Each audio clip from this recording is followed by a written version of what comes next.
नमस्कार. समोरून पिंपरी चिंचवड महानगरपालिकेची रस्ते साफसफाई करणारी गाडी इथे आणि ते जर तुम्ही रस्ते बघितले तर इथं पूर्णपणे इथं रस्त्याचा कचरा तर नाहीच आहे.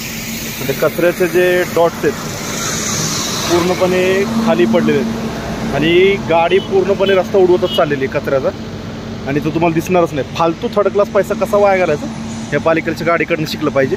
आणि तुम्हाला जर तुम्ही आजूबाजूला बघितलं तर रस्त्याच्या या बाजूला अजिबात तुम्हाला कुठं फुटपाथ दिसणार नाही. फुटपाथच नाही, या रस्त्याचा पूर्ण टोक म्हणजे हा टोकपासून ते म्हणजे एका टोकापासून ते दुसऱ्या टोकापर्यंत लाईक A to Z पर्यंत पूर्ण रस्ताच नाही आहे. मग रस्ता आहे पण रस्त्याला फुटपाथच नाही आहे. एवढी थर्ड क्लास अवस्था आहे. ही पालिकेची गांड मस्ती अंगामध्ये पालिकेच्या. कचराचं जे काही आहे ते कचरा करायला साफ करायला गाडी, ते कचराच नाही रस्त्यावरती, तीच धूळ टाकायची आणि तीच परत मग पुढं ॲड करून टाकायची. मागे ते गाडीच्या मागे पडून जाते, हे दिसतं. हे मी तुम्हाला पुढच्या व्हिडिओमध्ये दाखवेल. ते गाडीच्या मागची जी हालत आहे कचरा साफ करते, धूळ उडवते, धूळ खाली काय टाकते ते दिसेल तुम्हाला. 2 मिनटं मी तुम्हाला ॲड करून दाखवतो. थांबा.